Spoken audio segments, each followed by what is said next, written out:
Madame Sarah Contrôle, vous prendre la parole. Merci. Moi, ce qui m'étonne, c'est que par 2 reprises, Monsieur le maire, on vous a demandé de faire inscrire des délibérations similaires pour demander à la communauté d'agglomération, entre autres, de s'occuper de la demande de la SARL Mont-Cabrol par rapport à une demande de l'urbanisme. Vous aviez par 2 fois dit que c'était nous qui nous opposions. Donc par un courrier du 27 mai que je montre ici, nous vous avons indiqué que nous étions absolument pas contre. Nous avons envoyé le même courrier à M. Salvador, que je montre ici et que je mets à disposition de tout le monde. Donc là, il s'agit d'un projet dont le retard met en danger une entreprise avec 7 emplois. Donc on vous avait demandé en commission de l'inscrire à l'ordre du jour aujourd'hui pour l'urbanisme, et je trouve dommage qu'on ne le voie pas, et on est allé beaucoup plus vite pour installer l'antenne 5G. À quelle commission vous me l'avez demandé? À vous, c'était à monsieur... Monsieur. Parce que moi je ne suis pas à la commission urbanisme. Mais par contre, non, je ne me regardais pas. Je montrais les 2 courriers que j'ai envoyés à monsieur le maire en date du 27 mai et du 31 mai à monsieur Salvador, copie à monsieur le maire, et à la commission des finances. On a demandé à monsieur le maire d'inscrire une délibération comparable pour la SARL et Mont-Cabrol, et on n'a toujours pas, donc je ne comprends pas le retard qu'on fait prendre à cette entreprise. Alors, sur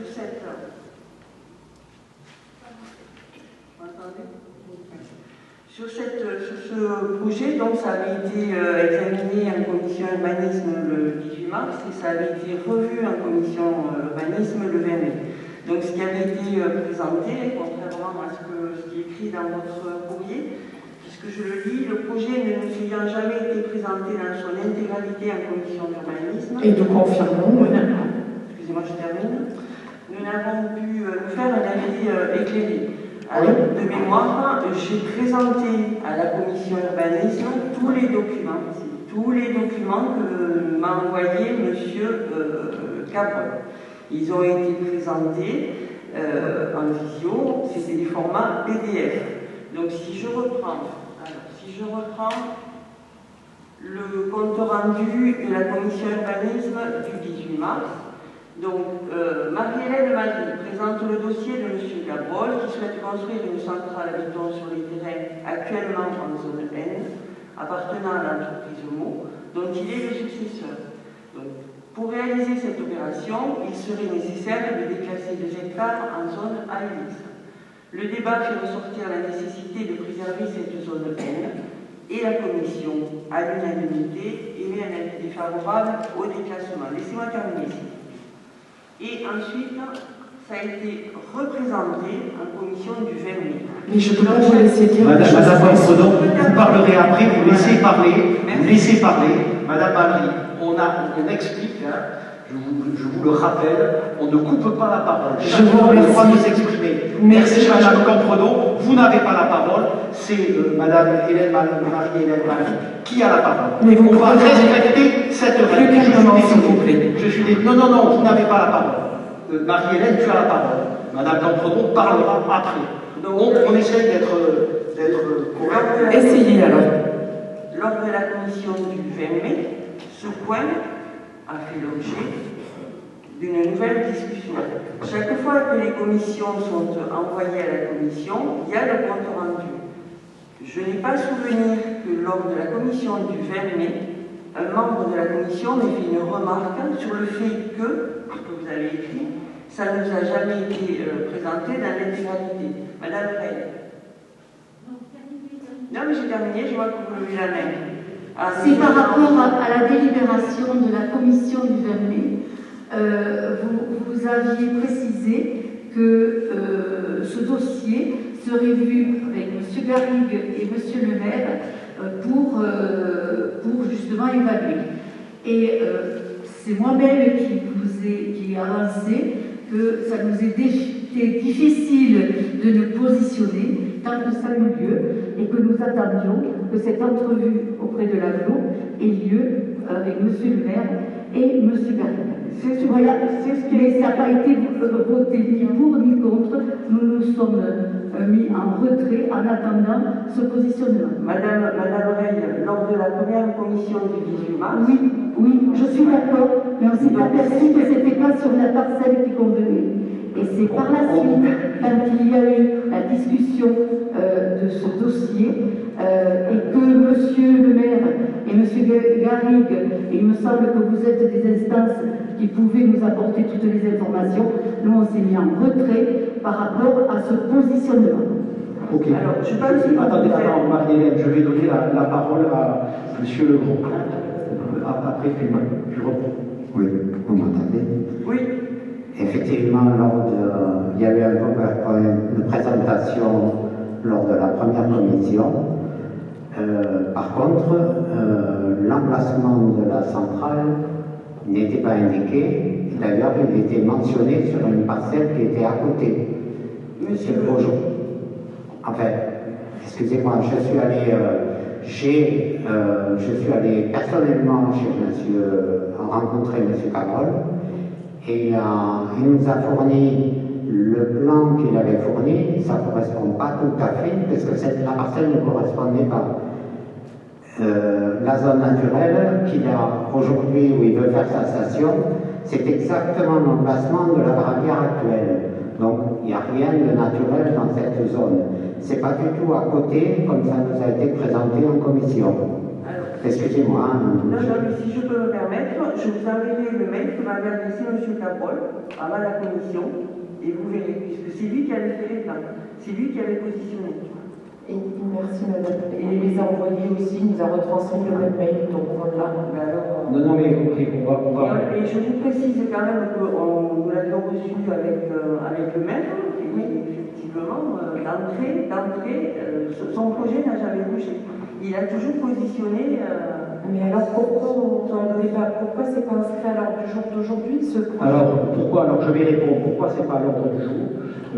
J'ai eu deux réunions avec le président de la communauté d'agglomération concernant ce sujet-là, parce que la compétence attractivité économique et la compétence de la communauté d'agglomération, nous nous sommes mis d'accord avec la communauté d'agglomération et nous avons envoyé un courrier à M. Cabrol pour lui demander de préciser un certain nombre de points particuliers et qu'il nous fasse une demande en bonne et due forme. Donc nous en sommes là, nous allons traiter la demande de M.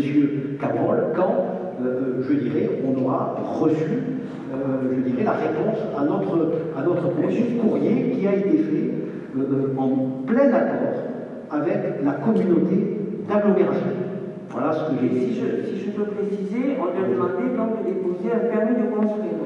Puisque là, en l'occurrence, il semblerait qu'il faille un permis de construire. Vous êtes sûr qu'il faille? Non, Madame Le Sabre, vous n'avez pas encore la parole. Alain, tu as la parole. Oui.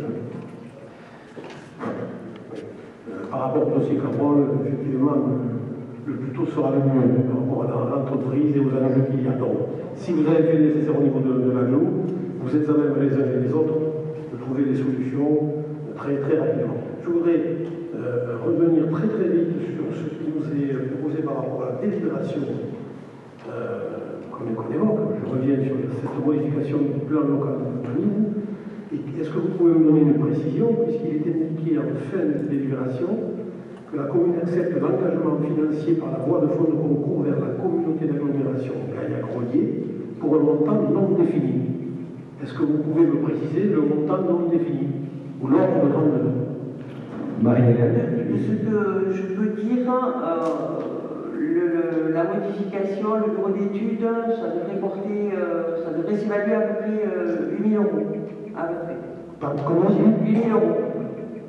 Mais je ne le garantis pas, je ne l'assure pas. C'est un ordre de... Oui, mais il aurait été bien de le rajouter, même si en disant l'ordre. C'est-à-dire que si on met un montant sur une délibération, et si ce montant n'est pas exact, il faut faire une modification de la délibération. Donc, oui.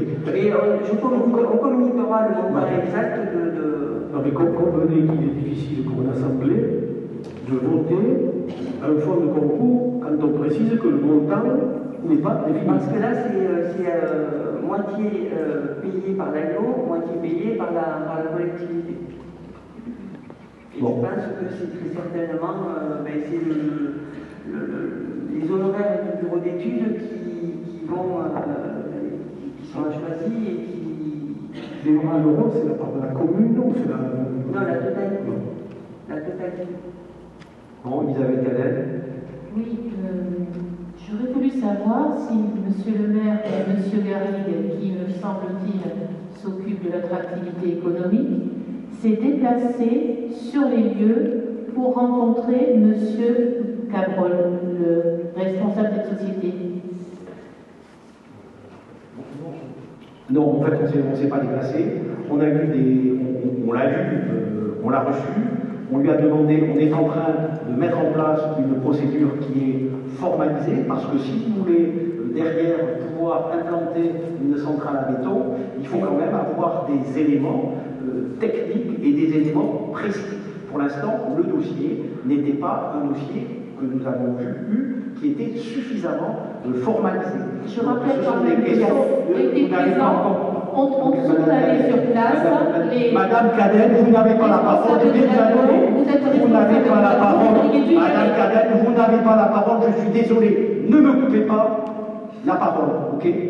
Donc vous me laissez finir ça, et après vous prendrez la parole. Oui, le dossier aujourd'hui, c'est pas un dossier qui est complètement finalisé. Et bien évidemment, quand le dossier sera pleinement finalisé, on fera tout ce qu'il faut faire en accord avec la communauté d'agglomération sur ce sujet-là. Donc, le dossier aujourd'hui est à l'instruction. On attend d'avoir l'ensemble des éléments pour pouvoir statuer et notamment délibérer en conseil municipal. Voilà, donc vous pouvez avoir la parole maintenant, Madame Cadel. Non, j'ai dit simplement qu'en tant que maire, en tant qu'adjoint responsable de l'attractivité territoriale, il aurait été quand même intéressant. Vous ne me coupez la parole. Bon, allez-y. Il aurait été intéressant de se déplacer, car je répète, comme l'a dit Mme Campenon, 7 emplois sont en jeu, c'est pas n'importe quoi, et c'est une société quand même qui est très connue, qui est très ancienne sur la Basse-Lens. Je pense que quand même, il mérite votre attention, monsieur le maire. Ok, je vais donner une dernière fois la parole à Sarah Campenon qui souhaite la parole, et après on arrête sur ce sujet-là et on passera au vote.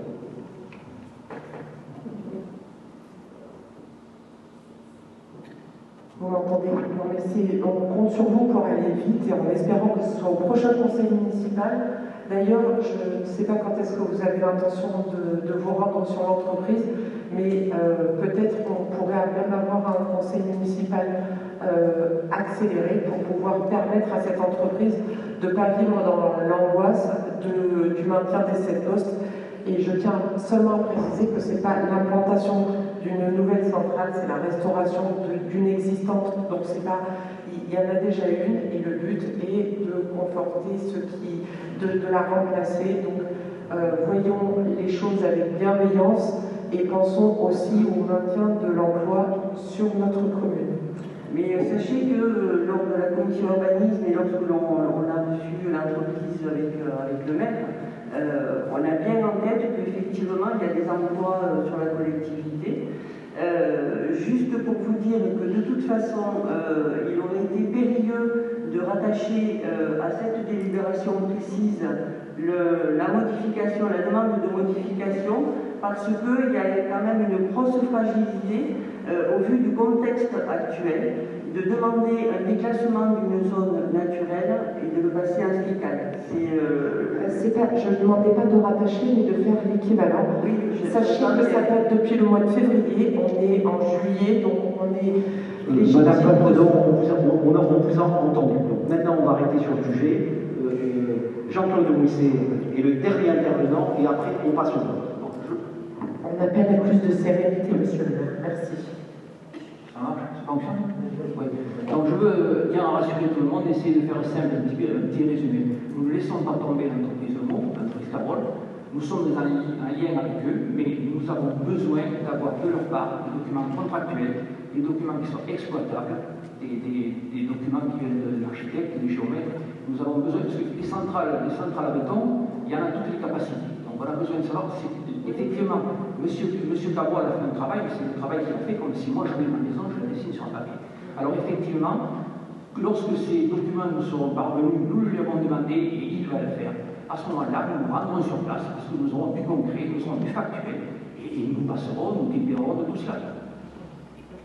Ok, merci Jean-Claude Missé. Je pense que tout le monde s'est suffisamment exprimé sur ce sujet. Madame Camprenon, vous êtes exprimée plus d'une fois. Donc maintenant, je propose de passer. Pardon, juste pour terminer, effectivement, comme l'a dit Jean-Claude Missé, afin que son dossier soit examiné, encore faut-il qu'il dépose une demande. Donc là, le courrier lui a été adressé, je pense, au début du mois de juin, de mémoire. À ce jour, il n'a toujours pas déposé. Donc quoi qu'il en soit, même si c'est sur sa zone naturelle, s'il veut installer, s'il veut réaménager, quoi qu'il en soit, pour avoir une réponse, il faut en faire d'abord la demande. Donc effectivement, la balle est dans son temps également, lui aussi.